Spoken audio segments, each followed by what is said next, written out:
I think something funny is going on with my last video, so I want to make it as clear as I can to the algorithm that everything inside this video is a parody and shouldn't be taken too seriously. To keep that theme, all we need to understand for this video is humans want to eat meat, so we get cows, lots of cows. Cows eat food, food makes gas in cows that makes the planet hot, and a hot planet causes violence against women. Climate change and its consequences can exacerbate the risk of sexual and gender-based violence. Are you serious? Now, whether you believe that to be true or not, it doesn't really matter, because the people who decide what direction we head in as a society believe that it's true. Or at least they're paid a lot of money to believe it. So in order to stop these bad cows from making men more violent, it's been decided that the logical approach is to try and reduce the amount of gas that these cows make. And there's a new way of doing this with a formula called Bovaer. Now, I don't claim to be an expert in farming or science, but I'm going to link all the articles that I've used down below so you can have a look through them too. Now, Bovaer has actually been around for a little while, but it's been in the news recently because the UK's biggest dairy cooperative, Arla,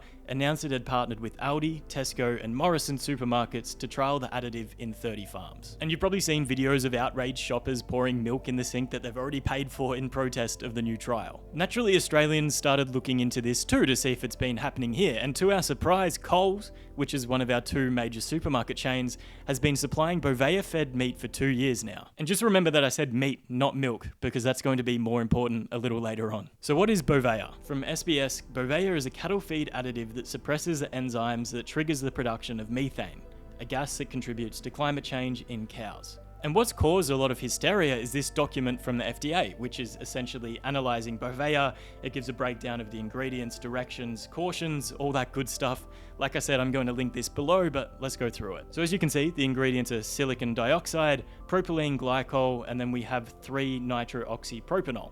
And that's the ingredient that's driving everybody crazy, and from my experience, anything that has a fucking number in it is something you want to stay far away from. And in the same document, we have some cautions for it. 3-nitrooxypropanol may damage male fertility and reproductive organs, is potentially harmful when inhaled, and is a skin and eye irritant.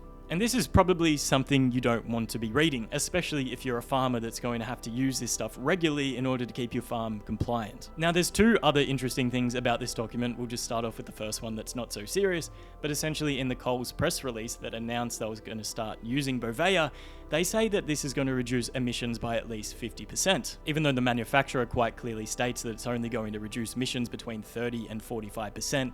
And I mean, these are the same people that falsely advertise specials all the time, so there's no real surprises there. But the thing that has everybody talking is how Coles are using this in their meat, and they have been for nearly over 2 years now. Now, keep in mind that FDA, which is the Food and Drug Administration in the US, which is who wrote this document, is different from the Therapeutic Goods Administration and the Australian Pesticides and Veterinary Medicine Authority, which are the Australian agencies that regulate the usage of similar things here in Australia. So I had a look into them, and I'm actually unable to find any statements of approving this to be used in Australia. And there's some people on social media saying that this actually hasn't been approved to be used in Australia, which would be kind of crazy. So I actually can't confirm that, but if you know otherwise, please leave a comment below. So going back to the FDA document, there is this caution around Bovaer's use. For use in feed for lactating dairy cows only, not for use in dry dairy cows, bulls, replacement heifers or bulls, growing cattle or other ruminant species, because safety and effectiveness has not been evaluated in these animals. So in a country that on average eats over 100 kilos of meat per person per year,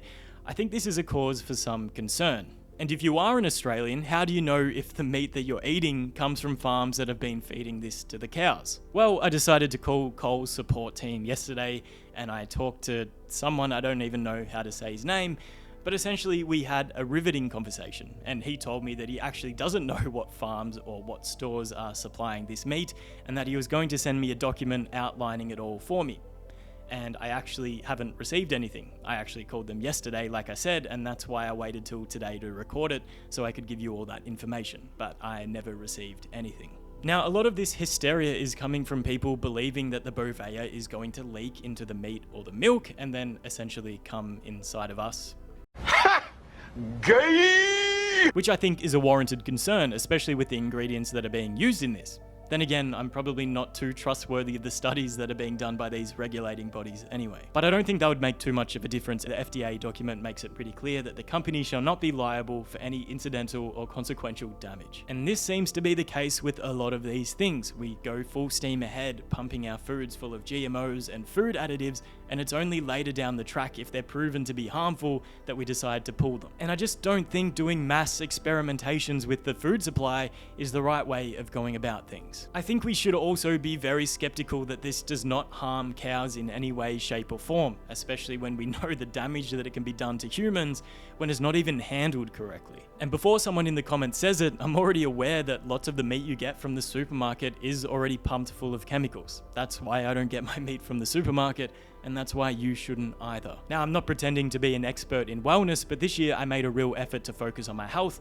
and I can confidently say this is the fittest and healthiest I have ever been. Small things like exercising every day, making sure you get sunlight every day, and not eating ultra-processed foods. And as simple as it sounds, most people don't prioritize these things because we're spoiled by convenience. We're so used to being able to eat whatever we want, whenever we want, and it's often to our own detriment. The majority of food that we eat from birth is essentially slop, which leads to having a weak jaw, which leads to mouth breathing, which leads to poor sleep, which leads to depression, and there's so many of these cycles happening because we decide to live out of convenience. But what we should all know is that eating natural whole foods is what's best for us. So I think we should be doing everything in our power to try and preserve our foods to the most natural, untouched state that we can. Because I don't think nature makes mistakes, and if we ate more aligned with it and stopped eating all this processed crap, people would be happier and healthier.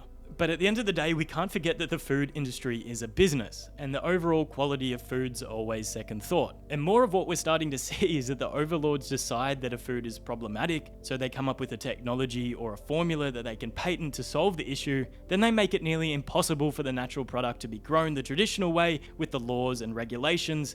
There's then no competition. You can only buy the modified product, people get unwell, and then you sell them the solution for more people to get rich off of it. Anyways, I'm curious to know your thoughts on this whole situation, so please leave a comment down below.